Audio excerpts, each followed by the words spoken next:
Newcastle didn't go to plan, and sorry seemed to be the hardest word for some players to say, but Gerrard, he knows what friends are for.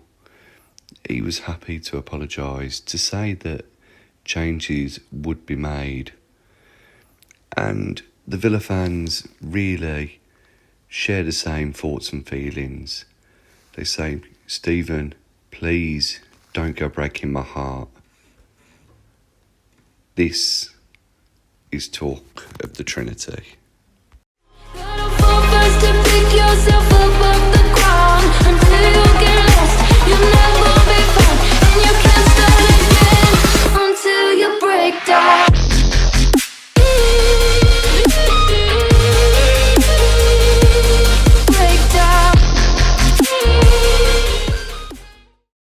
Hello and welcome to the latest edition of Talk of the Trinity. I am Baz Barrett. I feel pressured into giving away because if you're watching on the YouTube channel, you will have seen my co-host Will Forrest, Mr. Trinity himself, back in the same virtual space as myself after a week break. I mean, if you listen to the intro to last week's episode, you'll know what Will was doing, protecting himself from fruit and Twitter. But if you want to see precisely what he's been doing on the Twitter page, then log on to our Twitter page at Talk Trinity, YouTube channel if you want the visual delectation, if you're listening audio at the moment, at Talk of the Trinity on YouTube. If you've been watching us on YouTube and you want to listen to us on the road, then podcast providers will be able to assist you. We're on Spotify, Apple, Google, some other ones that no doubt will. There you go. I mean, there's so many. We're doing double words, but we'll recap where you can find us at the end of the episode. But unfortunately, we do have to recap events that, well, it's not quite a Valentine's Day massacre on Sunday at St. James's Park. It was a bit like when you've organised a evening in with your significant other and you volunteer to cook and you've got a recipe lined up and you're thinking, I've got the ingredients, how hard can this be? You know, a little bit of effort, you should be able to get the job done. 2 hours later, you've got a mess all over your kitchen. You've got a burnt shell of what was meant to be your finishing piece of the dessert. And you're left wondering what might have been. And what a tenuous link to Newcastle 1, Aston Villa 0 on Sunday. Don't really want to focus too much on the game, unsurprisingly, because not really a lot happened, which was really the problem in terms of Newcastle. I mean, we touched upon in the preview that just casually dropped nearly 100 million in January. So this wasn't the same Newcastle team that we played earlier on in the season, or one we would have played prior to the January transfer window. I mean, Dan Burn made his debut, solid. And that's the type of signing, really. That's the type of challenge that I think we knew we were going to face and needed to overcome. But just a complete lack of idea, really. And honeymoon period, meal or no meal, is well and truly over. Yeah, I think it is. Speaking of meals, I didn't actually get a chance to watch the game. I went out for a meal, product placement, went to Hanbao in Worcester. Very, very tasty burger that was. I kept up to date with the score, obviously, with the guys in the WhatsApp group. You were very kindly letting me know what was going on, which had a lot of expletives in it, but there we go. And I was eager to watch Match of the Day to see, actually, it couldn't have been as bad as Baz is making out. You know, we all know what my opinion on your negativity is at times. My days, you got it spot on. It was awful. I mean, we didn't really create any chances. There was the one McGinn shot that got deflected wide. Why they even bothered to use that as a highlight, I don't know. Their goal, yeah, I mean, their goal, the free kick took the deflection and went in. these things happen, don't they? It's the second time a deflected goal has gone in and got a winner against us, unfortunately. And then the Watkins goal. Now, you'll probably know the answer to this, and if you don't, then it's going to make for a very awkward 10 or so seconds afterwards. But like my Valentine's right there. Philip Coutinho hits that effort that deflects off the side of a Newcastle player's face when Watkins is offside, and then Watkins turns the ball in. But the ball has hit a Newcastle player, taken a noticeable deflection away from where it was going. And Watkins wasn't in the way at that point anyway. He's on the other side of the goal, takes deflection, falls into Watkins' path. Watkins scores. Why on earth isn't that allowed? I don't understand how Watkins can be seen as offside. Surely it should be reset. And he's certainly not interfering with play when the ball, the initial shot, is going into the opposite corner of the goal before it hits Newcastle's bloke on his noggin and deflects in front of him. Have you got an answer for that?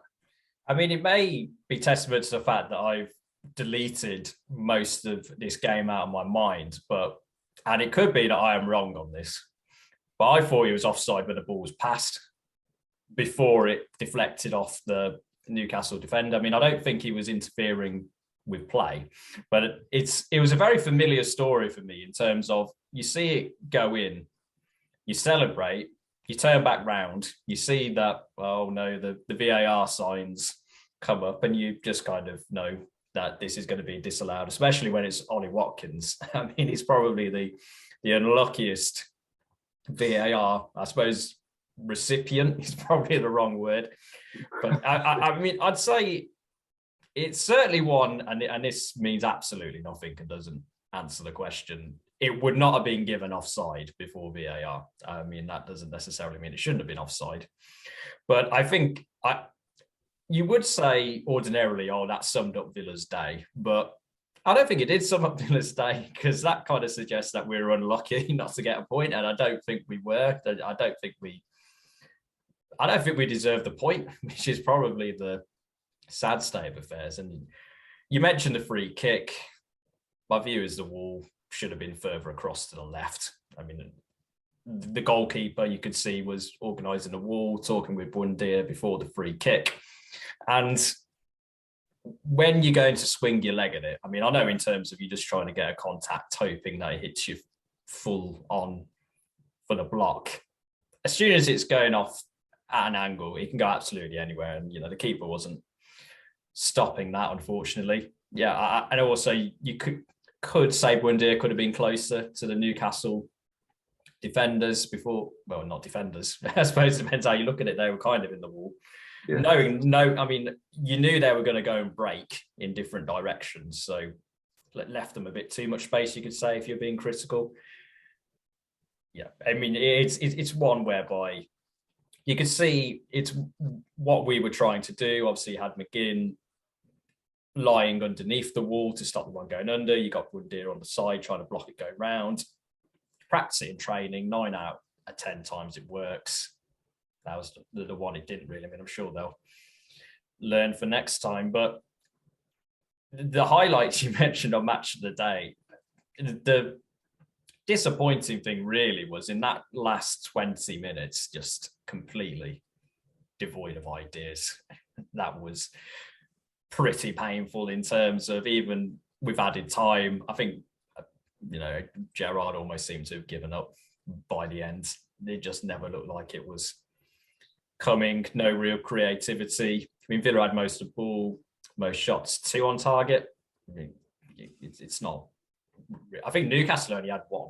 The goalkeepers weren't really called into action particularly, and it's a game where both defences were quite solid. Really, mentioned Byrne. He was given man of the match by Sky. Solid. Gerrard gave a shout out to Mings and Chambers. I thought Chambers grew into the game. I think it was always going to be a tricky assignment for him going up against Chris Wood. We knew exactly what Newcastle were going to do. Launch the ball up to Chris Wood. I mean, I think the average since he'd been in the team was 9 contested aerial balls per game. I think they gave him 9 in the first 10 minutes. I mean, for Newcastle, I think it was very obvious sit on Chambers. And, I mean, if you haven't consistently played for a long period of time, it's always going to be a challenge. I think he struggled to begin with, but I think he grew into the game. And in terms of Chambers, if it's to be believed that we didn't pay anything for him, you judge him on, we paid nothing for him. He's solid. He comes in as an option when required. I think I would have played Hawes, but you can't say, oh, he was absolutely terrible, Chambers. I think you got to say he was solid. But it was further forward, really. And I said that the lack of ideas, you mentioned Ollie Watkins briefly, goal disallowed, just did not really do very much apart from that. Partly that the service to him wasn't great, but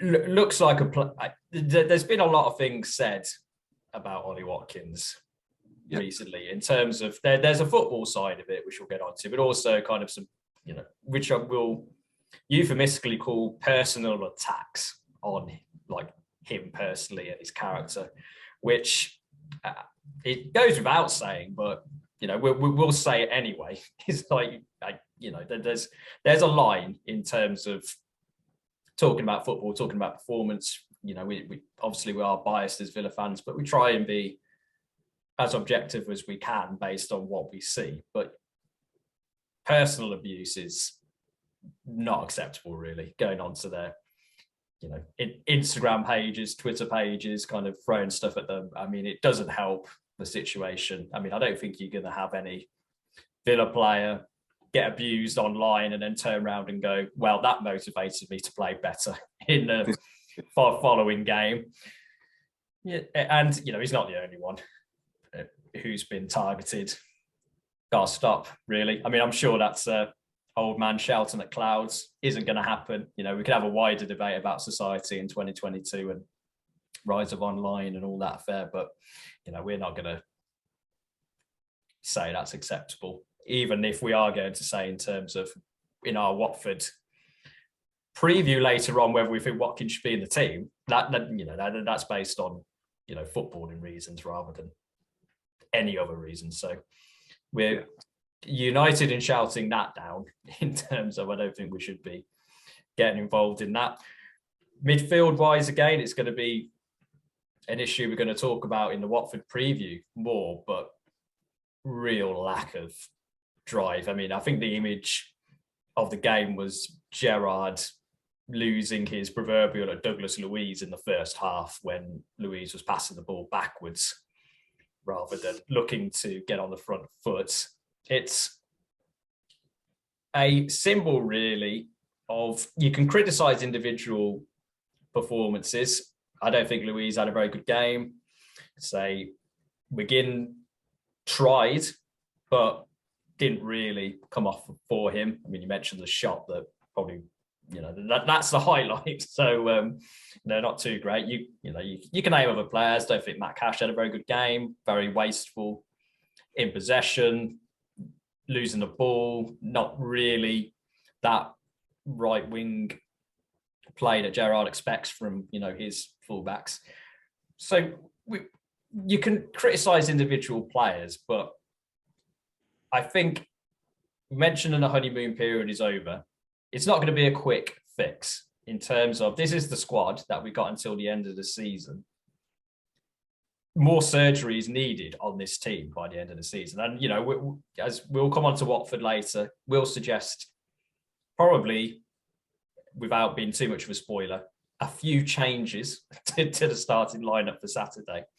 But the reality is we're not in a position whereby we can turn around and change 11 players if we want an improved performance, because at the moment, I mean, we're talking about how we had a good transfer window in terms of we brought players in to improve the starting 11, left back, attacking midfield Coutinho. But Mass fans will tell you need 11 players on a pitch in order to make a 11-a-side team. And there's other areas of the team whereby you can say, yep, somebody's had a bad performance, maybe on that basis alone shouldn't be in the team. But who we got coming in terms of some places? We haven't.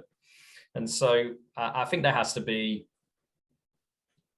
whilst frustration and not an acceptance that we can't do anything better, I think there has to be a realism in terms of, some may call it negativity. I would call it realistic, that we are a few players short of qualifying for Europe, for seriously competing for Europe. And it's going to take the summer to get some more players in. It's going to take, we'll probably use this phrase talking about Watford. It's going to need more players to have a kick up the backside, not necessarily just in terms of being told, oh, you haven't played very well today. It's, oh, you haven't played very well today.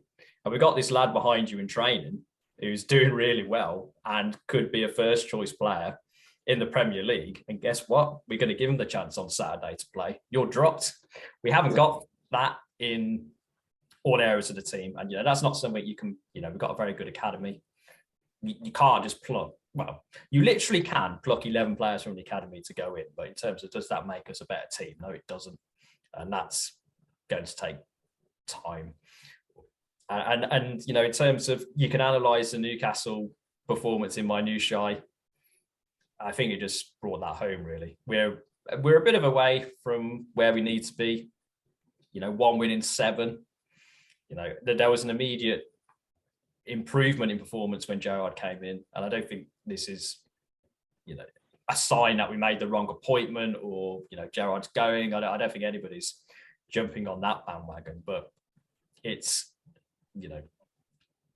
he's not a messiah who's going to be able to instantly change, a team where, as we mentioned, second half of last season didn't do particularly well. First half of this season, before Gerrard came in, didn't do particularly well. It's not going to change overnight. And as frustrating as it is watching a team who were in the bottom 3 deserve to win, unfortunately, I think in terms of that is not where we are in terms of we're losing to teams in the bottom 3, but we're not at that situation whereby the starting 11 is going to sweep everybody away in terms of the league. I think there's more work to do. I mean, what are your thoughts in respect to that, Will? Think we're still in the rebuilding phase, or do you think we should be aiming for that European qualification already? I think so. I think we are still in that rebuilding phase. As you mentioned, we're not knocking on the door of Europe. However, if we can find a good starting 11, a consistent set of performances, there's no reason why we can't be looking to get into that top half of the league. You look at a team like Southampton, they've really come alive recently. They put in 2 fantastic games against Tottenham and against Man United, deservedly won at the Tottenham Hotspur Stadium and probably should have won at Old Trafford as well. Yep. And it just shows that sometimes a little bit of galvanisation, a little tweak to things can help. I mean, let's be honest, before the Leeds game, if you'd have said to either of us, you'll get 1 point out of Leeds and Newcastle, we'd have scoffed at that. Ha, ha, ha, ha. And we'd have been like, no way, we'll get 6 points or at least 4 points. That's what you'd have been thinking. Nope. I had us down for 4. You had us down for 6. But yeah, there's an expectation we'd win at least 1. Yeah, definitely. And then when you see people saying, oh, but Everton managed to beat Leeds. Well, yeah, we probably tired Leeds out a little bit, to be honest. It was such a cracking game of football. But at the same time, you've got to beat what's in front of you. Well done, Everton. No, I don't care about you. Let's get back to the Villa. Yeah. And you look at Watford, and 2 weeks ago, you're thinking, yeah, we beat Watford. But now it's sort of, okay, they've got a couple of players coming back. And whilst they lost to Brighton, you never know, because we're in a bit of an iffy spell of form, but we'll come to that in a bit. The other thing as well, you mentioned 1 win in 7. If we'd have drawn against Newcastle, would it have been 1 win in 7 that would be how you're describing the recent run of form? Or would you be saying that's 4 games undefeated? because we were 3 games undefeated up until the Newcastle point. And we do feel more negative now, obviously, because we've lost, and it's only natural to carry on being a little bit negative when you've lost, rather than thinking, okay, we have only won 1 out of 7, but we had a spell where we drew 3 games, and one of those was coming back from 2-0 down against Man United. Yeah, we threw it away against Leeds, but we had a 13-minute spell where we saw the best of Philip Coutinho and Jacob Ramsey, and we just need them to now build on that a bit more. And we went to Everton and we won a game where in the second half, they were all over us. And if they'd have got a draw, I don't think we'd have begrudged it them in the end, because they were attacking a lot. So it's one of those. However, we do need to get back onto the positive results a bit quicker. I don't think a draw against Watford will be positive enough unless it's one where we keep a clean sheet. However, the negativity will be, well, we didn't score again. Or we come from behind and draw like we did against Man United, and it buoys us. Really, I think it's a game that we need to win. I don't think it defines our season at all, but I think to give the lads the confidence going into the games after that, such as against Southampton and whatnot, a win would be morale boosting, especially if there are changes to the starting 11, which we're expecting to see. Yeah, I do agree in terms of top half is still achievable, but top half in terms of 10th, 9th, I think that's where we're looking for. And as you say, in terms of you can prove anything with, stats and numbers, you correctly point out, it's 1 win and 7, but, an undefeated run, and a defeat kind of knocks it off axis, you kind of see things a different way. So you can look at things from all different angles, which I think demonstrates that there's areas of positivity, not all doom and gloom. I don't think there's a situation whereby we're looking at it going, oh God, where's our next point going to come from? Where's our next win going to come from? Really struggling. But I think the point you make in terms of 13 minutes against Leeds, I think that sums up both the positive side and the negative side, in that when it all comes together, we can blow a team off the park. The issue is, and it has been really under Gerrard's entire period, to be honest, and it was under Dean Smith as well, so this isn't a new problem, putting that together for 90 minutes, and we haven't been able to do that. And that's a whole combination of factors. Starting 11, perhaps not 100% in terms of all areas. Obviously, Gerrard coming in halfway through his season, so new ideas. There was an instant kind of impact we noticed, but then you kind of get into the whole card reality of where do you go after that initial bounce. So elements from column A, elements from column B. And, that's the joy of being a fan of a team like Villa, is there's always something to talk about in terms of what side of the fence. And, you look in terms of, a couple of years ago, we were talking about being mid-table in the Championship. So, in terms of progress in that sense and, established in the Premier League now, I think it'd be seen as a surprise if we got relegated, especially this season or next season. I don't think it'll be the favourites. So achievement in that sense going forward. And we've got to look in terms of the summer. And, we mentioned in terms of players coming in, just going to mention a player, who technically will be coming in the summer, back from loan, and that's Cameron Archer, currently on loan at Preston. Mentioned in the January transfer window part 1 special that a move to a Championship club would be a good thing for him. Currently 3 goals in 6 games. I was having a look at the Preston fan boards and comments like from the Preston, local papers. They absolutely love him up there. I mean, they scored the winner again at the weekend. I think it was against Peterborough. Quality goal. Yeah, against Peterborough away. 10 minutes to go. And they're pretty much unanimous, the Preston fans. That's one of the best bits of business that they've done for a long time, and really hit the ground running in terms of Archer's saying the right things to the fans, making the right noises, and the fans are really responding to him. And you mentioned quality goal. He's got that bit of quality for the Championship that, keep injuries aside, he's going to get a good run at the second half of the season, hopefully increase that goal tally. Preston probably had half an eye on keeping him next season because they've got some players who they brought in January last season who are still at Preston. The loan deals were extended for another season. 6 games in, they're thinking, this probably isn't going to happen. We might have to get rid of him. Well, not get rid of him, but he's not going to be allowed back. And I think in terms of the summer, where there are issues, shall we say, in terms of finding a first choice centre forward, whether he is going to be that first choice centre forward, maybe next season, maybe a little too soon perhaps, but certainly think he's going to be coming back in that squad. Because I can see, I think we talked about transfer window special part 2, or in the follow-up we had with Connor Sherry, that I can see a situation where one, if not both, of the current strikers we've got aren't at the club at the start of next season for various reasons. So I can certainly see Archer being a part of the squad next season. Would you have him back?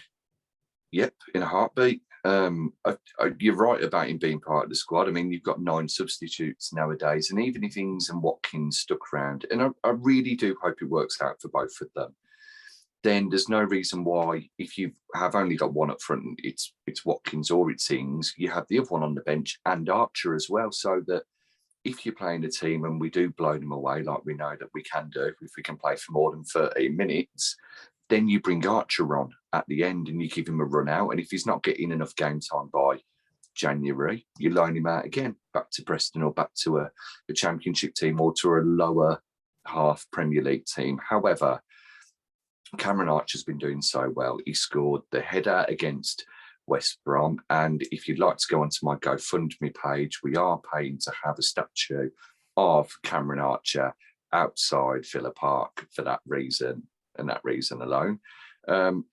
He was brilliant with his goal against Hull. I mentioned it on the podcast previously, his movement, his bending of his run, very armoury, like to stay on side and then composed finish. They played Huddersfield and drew 0-0. Cameron Archer got man of the match. How many strikers get man of the match when they haven't scored a goal? It's gone to show that he put a lot of work in and he did a lot of off-the-ball work there. And then he scored the wonder goal with 10 minutes left against Peterborough. To have that many Peterborough players around him and have the composure to shift the ball onto apparently his weaker left foot, then bend it into the top corner was fantastic. Now, I remember seeing a number of Cameron Archer goals earlier this season in the Johnston Trophy, and he scored some blinders with his left foot. I thought he was left-footed, but to hear that he's not, is like, wow. The other thing for him is, he's obviously playing very well. He then comes back. Why wouldn't you give him a run out? At some point, every player needs to have, an opportunity and be given the keys to the city to have that run out to see how they'll do. He scored a very good goal against a good Chelsea team in the Carabao Cup. Yep. Chelsea are excellent, but it was a good team. Yeah, and they had a good team out, He scored the hat-trick against Barrow, where really he announced himself to everyone. The biggest question for Cameron Archer or for Steven Gerrard will be, does he keep his number 35 shirt? Does he have a lower number? Because there is a number 9 shirt available. A lot of pressure. Would you give it to him? It is a lot of pressure psychologically, but realistically, it's just a number. Or do you go, here you go, Danny, or a new sign, and there's number 9. You can have number 20. I mean, Cameron Archer's mentor is Danny Ings at the Villa, so it might be beneficial to have him still around. But we'll see. I mean, the sky's the limits with him. Everybody was talking about Brad Young and also about Louis Barry and Sturridge Compton as well.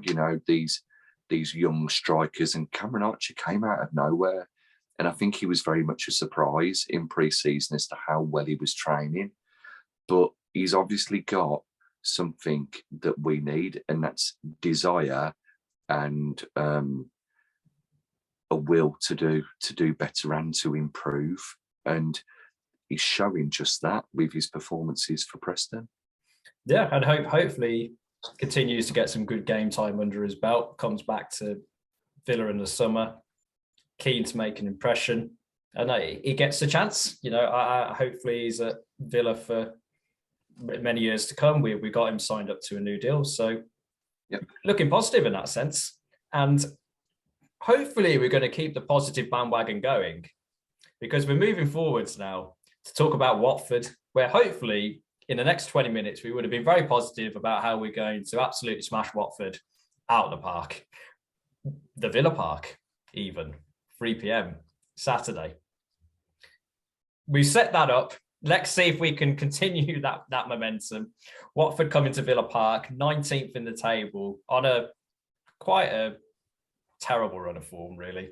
They've gone through 2 managers already this season, Roy Hodgson in charge, certainly a long way from the opening day at Vicarage Road, where they won 3-2 and were perhaps hoping to be avoiding a relegation scrap.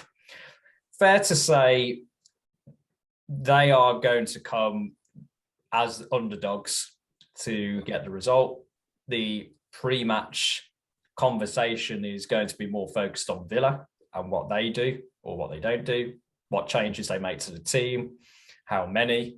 There's going to be an expectation amongst the fans for a response after the Newcastle performance, one of which will be yourself in the front row, whilst increasing the subscriber list for the podcast by 11 during the warm-up when they're all coming out the tunnel, when each of the starting 11 signs up. But of that starting 11, we touched upon it earlier. Do you see widespread changes to the team that played at St. James's Park? And which players do you think are most... I think there's 2. There's most at risk if you're looking in terms of performance, but then there's most likely in terms of who's likely to come out. Who do you think is most likely to come out of the team? I think there's only one who's really most likely to come out of the team, if I'm honest with you, and that would be Ollie Watkins. And I hate to say, I know, we got this running joke that I'm a massive Danny Ings fan. I am. I've always wanted Danny Ings, and I think that he's done well when he's been fit enough for us, and he's a natural goal scorer.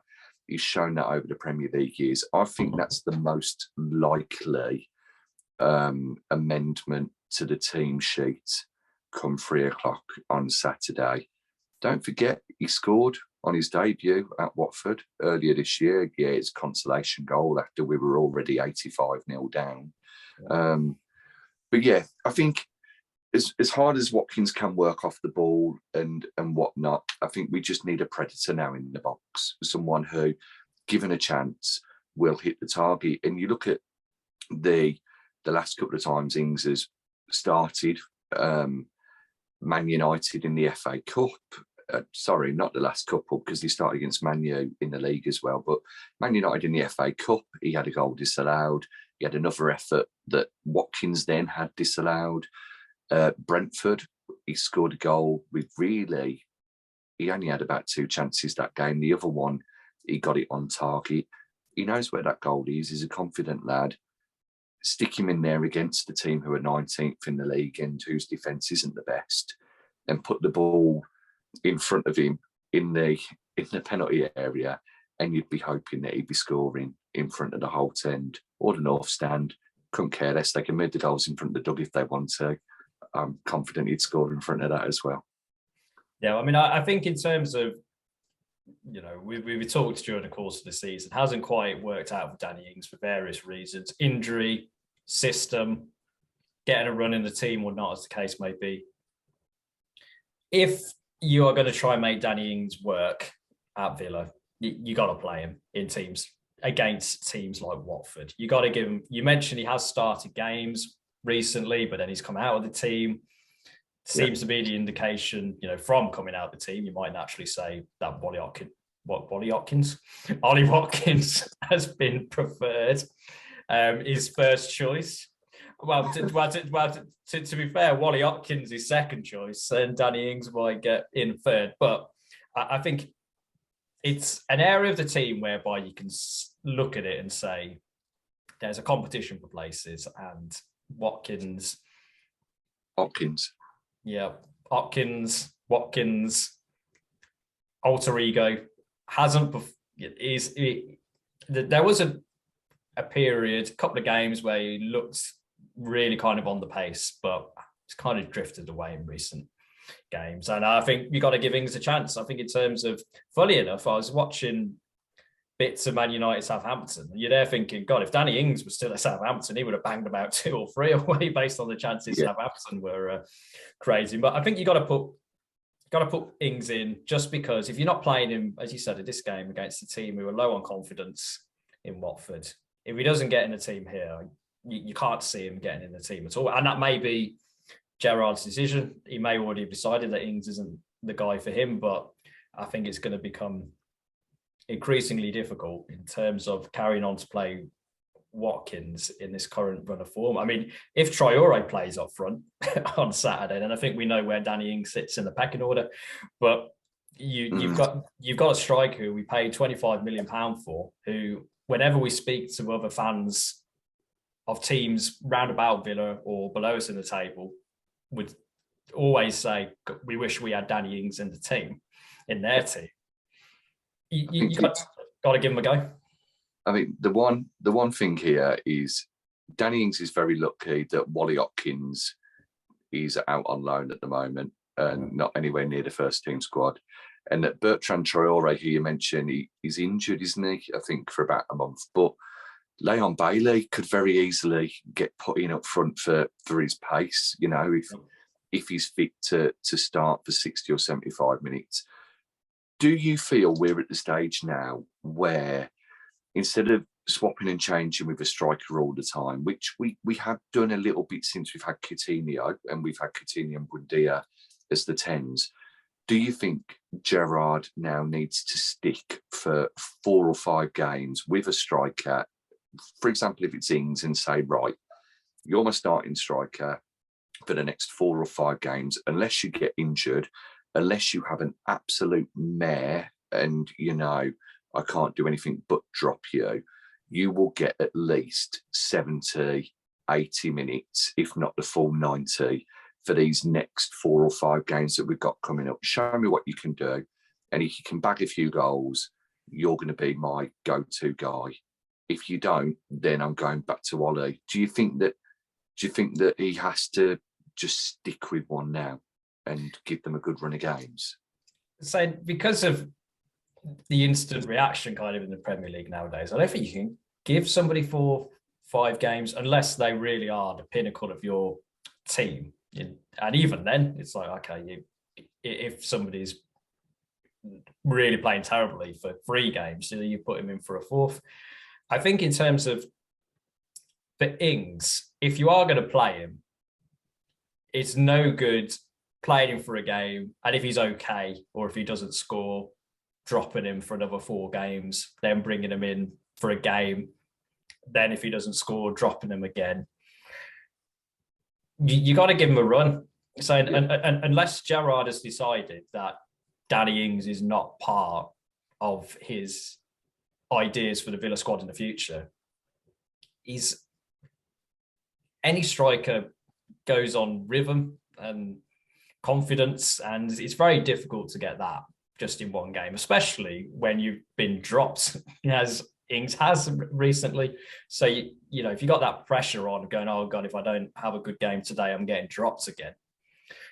Very few players thrive on that. I mean, I can't say that nobody does, but if you already got in the back of your mind, oh, the manager doesn't rate me, and then you play a game, you're brought in for Watford, don't score and then get dropped, then it's going to be in the back of the mind, probably near the front of the mind, the next time you play. So, oh God, I've only got one chance. So for Ings, he needs a run in the team.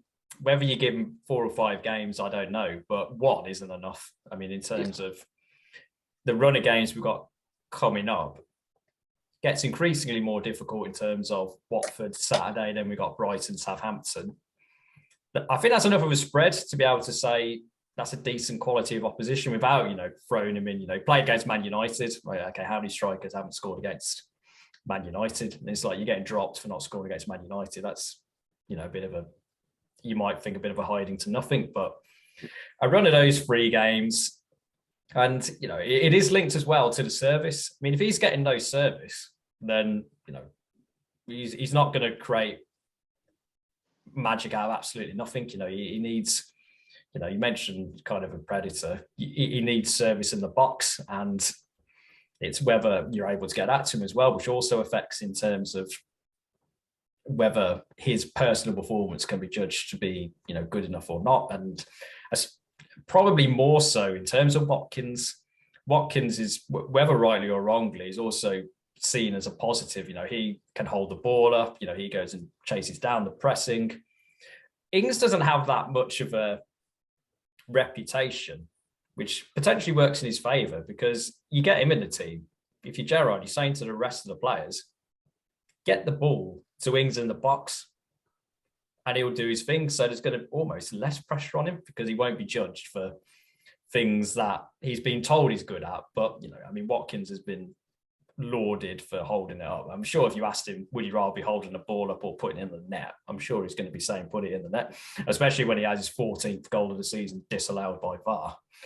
So maybe that kind of slight tweak in the expectations, tactical system may help the team, may help Ings. And, in terms of the players who are perhaps going to be tasked with getting a ball to Danny Ings in the box, interesting debate in terms of whether Morgan Sanson comes into the team, and if so, who for? I mean, I know we didn't play. We put out a Twitter poll in which we said, do Sanson and Ings come into the team? I think it was 90% yes. Yep. So assuming Ings comes in for Watkins, who would Sanson come in for you? I actually think it's a bit of a tricky one. And those of you who listen to the podcast will know that I've suggested numerous people as DMs previously.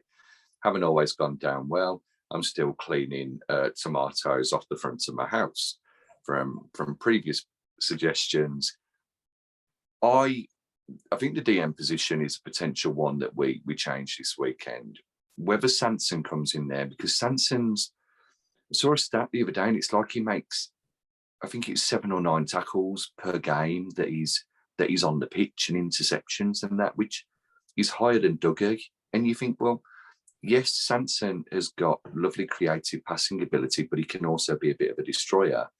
However, there's one player who plays in our central midfield already, who Villa fans have called to play behind the striker previously because of how well he does for his international team. We've mentioned that recently he seems to be a second right back. I wonder whether you could put John McGinn as a defensive midfielder, because he is blood and thunder when he needs to be, as per the opening 5 minutes against Everton, when I think he tackled everybody inside Goodison Park, including his own teammates. Yeah, went straight through Doris the tea lady. Could McGinn shield the back four and then Sanson come in alongside JJ, or does Sanson go and shield the back four and McGinn is then allowed to push a bit further forward? Because there's calls for McGinn to be dropped at the moment based upon his recent form. I know you're a big fan of John McGinn. Do you think it's justified? Do you think that John McGinn needs to be looking over his shoulder, or do you think it's all right, he's a Gerrard guy and regardless he'll be in that starting 11? I think it's linked to what I was saying earlier in the podcast in terms of it's a two-step process. It's easy to identify somebody who's not playing very well. I know you got to look at it and say, is there somebody else who realistically is able to come in, who's going to be able to do a better job? And I think in terms of Villa in the summer, we need to improve that central midfield area. Dead defensive midfield in particular, as you mentioned, we how serious were we in negotiations for people in January? We don't know. But Gerard, he obviously spoken positively about McGinn, mentioned earlier in terms of Douglas Luiz being castigated. I'm sure I pronounced that wrong, but shouted at, shall we say? by Gerard on Sunday against Newcastle. Obviously, there were rumours about whether he wanted to leave in January, whether there was any serious bids coming in for him from other teams or not. We mentioned McGinn against Everton. I mean, that was like 2 games ago. So now he gets stuck in. So, nobody's place in the team should be absolute. But I think realistically speaking, you've got Sanson who can come in, and you've got... I mean, he can come in. I mean, he can play in that central midfield. But in terms of at this moment in time, do I think Sanson coming in for Luiz would potentially improve the team? Yes, I think it would. I mean, I think Luiz is not playing well enough and hasn't really, over a longer period of time than McGinn hasn't been playing very well, for Luiz to say, being dropped to be an outrage. McGinn, yeah, he's had up and downs during the course of the season. I mean, the end of the Dean Smith era, had a bit of a dip, bounced back strong when Gerard first came in. And yeah, he's had not the greatest couple of games, summed up where he gets the ball 40 yards out and tries to bang it in and doesn't necessarily work out. Saturday, you mentioned, could he play defensive midfield? Could he play higher up? I mean, that's famous last words, the joy of playing Watford in the terms of we've got options. We've got the ability to do both. I mean, personally, I think Sanson could play defensive midfield, and you mentioned his tackling ability, kind of underrated really, looking at it. So I think he could slot in there perfectly well. But yeah, I could see McGinn in terms of that blood and thunder sitting defensive mid. I mean, he played deeper last season when we were playing kind of 2 deeper players, when he was playing alongside Luiz, and we had, that brief month of joy where we had Barkley and Grealish a bit higher up. So he does have experience of playing slightly deeper. I mean, I don't think in terms of where he plays for Scotland, just because we've got Buendia and Coutinho currently, that they're going to play in those attacking midfield roles. But I can see the logic of having McGinn there.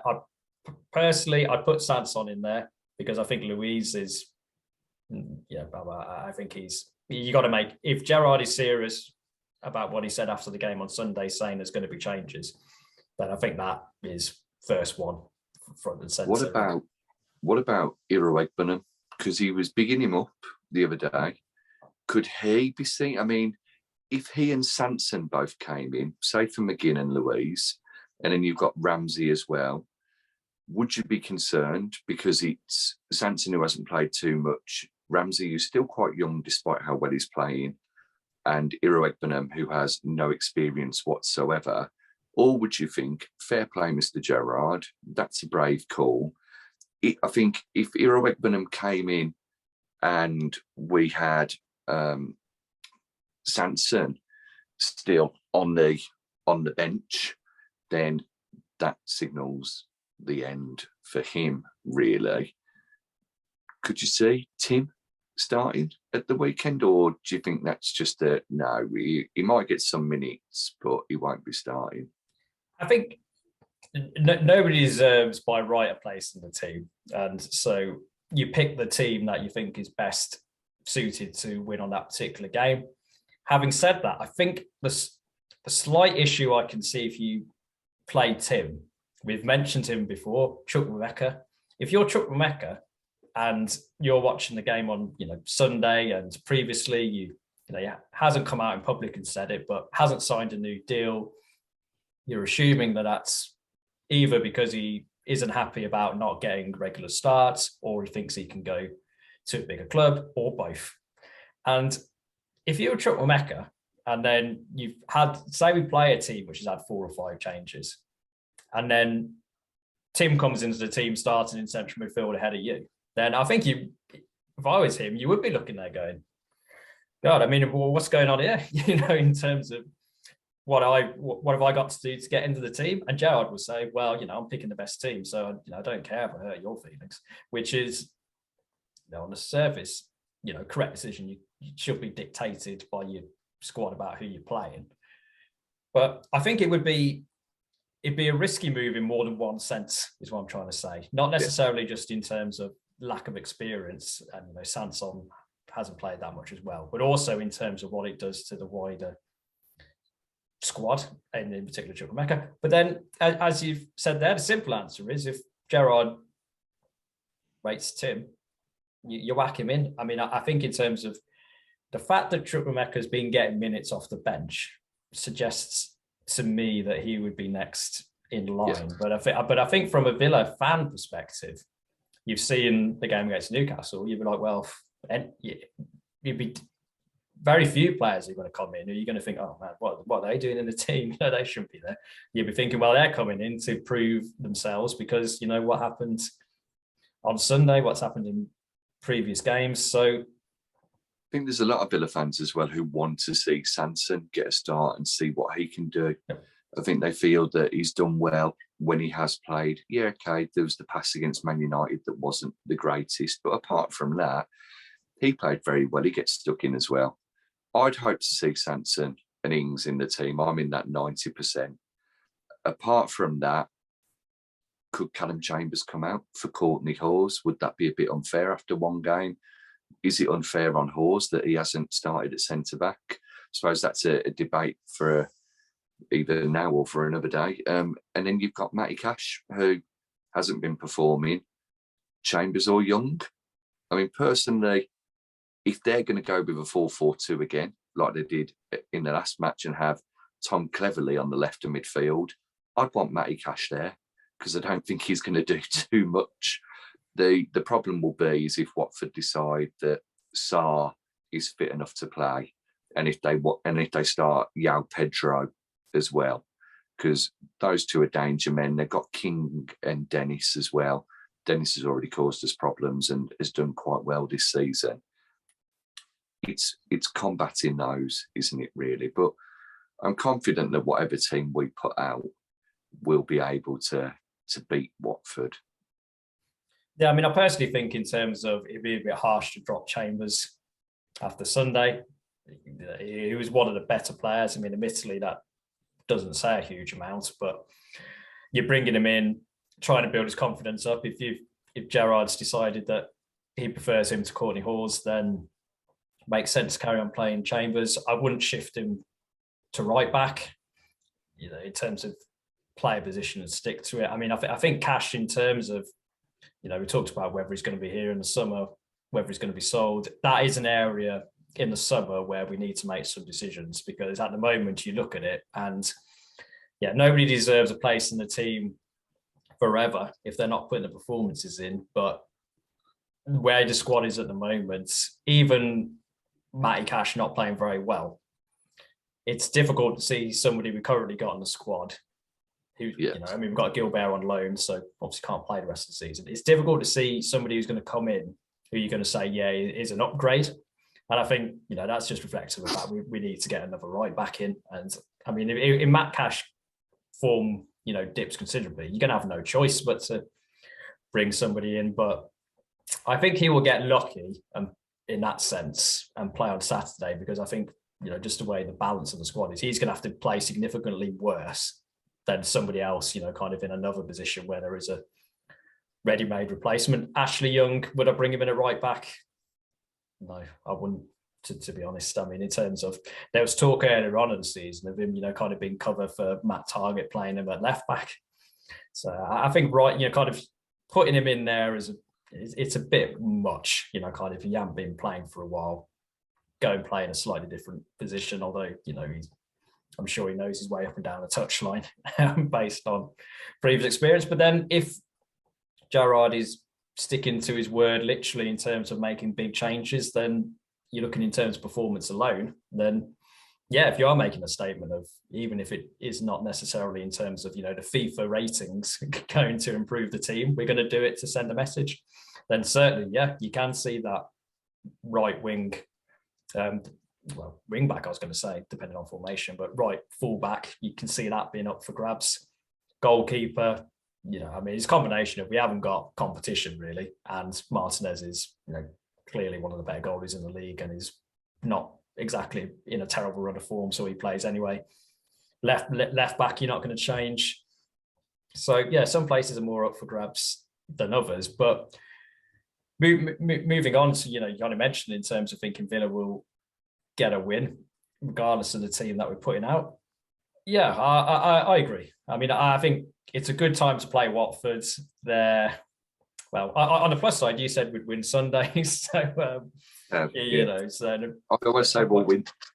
Yeah, well, yeah. To be fair, we've already won the league based on your predictions, so you can probably zone off for the rest of the season. But I think we'll win. Watford, I mean, we know how they're going to play under Roy Hodgson. They're going to be trying to be very defensive, very disciplined in terms of shape. You mentioned some players Watford may have coming back. I mean, if Sarr plays, I think that adds a little bit of X factor to the Watford attack. Very good player. You'd think that if Watford did get relegated, then Sarr wouldn't stick around in the Championship for a second time with Watford. They'd get a move to the Premier League or perhaps a bigger club abroad. They've got Dennis up front. He's kind of gone off of the boil a little in terms of goal scoring, but had a very good first half of the season. So, he obviously knows where the goal is. Again, we mentioned the crowd earlier.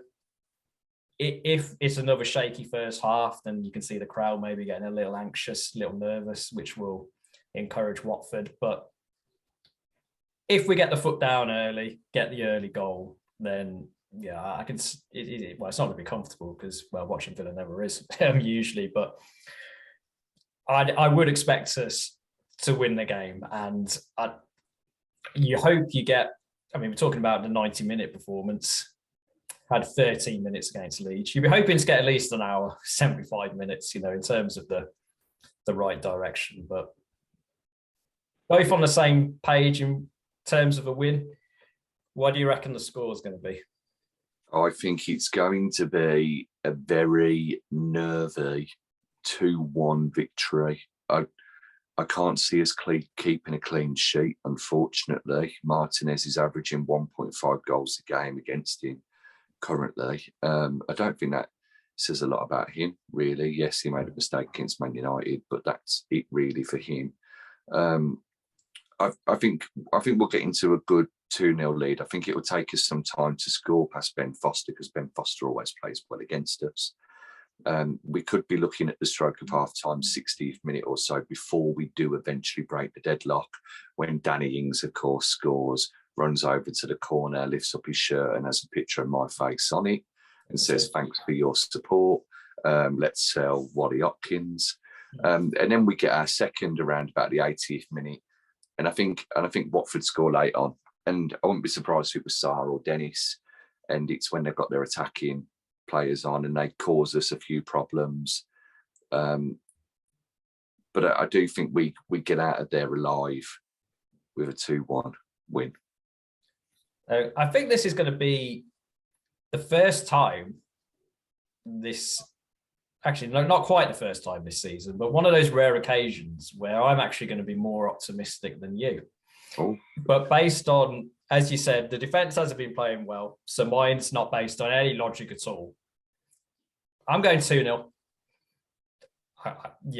It's not logical in terms of the way defence has been played. I mean, actually, no, I'm going to attempt to string it together. Newcastle on Sunday, they didn't really look particularly threatening in terms of chances created. They didn't have very many shots on target. Centre-back partnership played relatively well. I think Watford are worse than Newcastle. So there you go. There's my logic. That's how I'm getting to the clean sheet. I mean, I can see your scenario unfolding perfectly, as you've described, in terms of a late goal and the nerves kind of flowing. So I can see that happening. But as you said, I think we get out there with a win. I think it stops the rot, kind of gets things back on a bit more of a positive keel ahead of some tricky games. Southampton, Brighton, they're not gimmies. And so hopefully a bit of confidence against Watford. It's the perfect game, pretty much. if you're looking for a pick-me-up. And I mean, I would say Norwich, but they've started winning. So, you know, in terms of if you're going to cherry pick a team in the league to play, it is Watford. And so you got to hope that take advantage of that. And that Danny Ings is signed up to be a guest star next week on the podcast. Half an hour of talking about your bromance up Broad Street after the game. But yeah, I mean, well, certainly if there was ever a reason to tune in next week, then that would be it. But we're going to be getting more of the Watford side of things later on in the week, where we're going to be having a standalone episode where I'm joined by the Voices of the Vic Watford podcast, where we're going to get a bit more into how Watford have been doing this season. You know, things have happened, shall we say, at Watford. So we'll get their side of things, and then I'll make friends by saying that we all think Villa are going to win. But before then, check us out on the Twitter page at Talk Trinity, where no doubt we'll be running many a poll ahead of the game. You can catch up on all the chat. You can go on our YouTube channel at Talk of the Trinity, where you can, you know, catch up on all our previous episodes and the predictions we got right and the predictions we got wrong. You have to listen to them to decide yourself whether there's more in column A or column B. You know, we're on all podcast channels: Spotify, Apple, Google, Amazon, Deezer, some other ones that I'll let Will wrap up in the outro. But from me, if you're going to the game or not, hope you enjoy it at Villa Park listening. Or if you're waiting until next week to listen to our review, well, I hope you're having a very good weekend without watching the game, and we'll be with you next week. So I'll pass you over to Mr. Trinity himself for his final thoughts. But from me, enjoy the rest of your week and enjoy the game. Just to reiterate, thank you for watching us on the YouTube channel. Don't forget to like and subscribe. Smash that button even. That's what the kids say. Yes, we're on Twitter. That's probably where you found us. And if you did find us, recommend us to a friend. Get them to follow as well. There are a lot of polls on there, and not just Matty Cash. We're also on a million podcast channels. One that I found out we're on the other day that I didn't know, that I can't remember the name of. But I do know that we're on Spotify, Apple, Google, Amazon, Deezer, Geezer, Freezer, Fridge Freezer, Malteser, Leaning Tower of Pisa. All of those ones, Safe Geezer. I'm going to be there on Saturday. If you see me, say hello. I'll have a pen ready for autographs. I'll even leave you a voice note if you want, telling you to remain positive and get behind Tyrone Mings and Danny Ings. And I'll do some other little rhymes for you, because apparently it's MC TOTT up in the house at the moment. But until next time, cheers, Tar. Thank you very much. I'm Villa till I die. That means I support all the players regardless of the result of the performances of the Villa.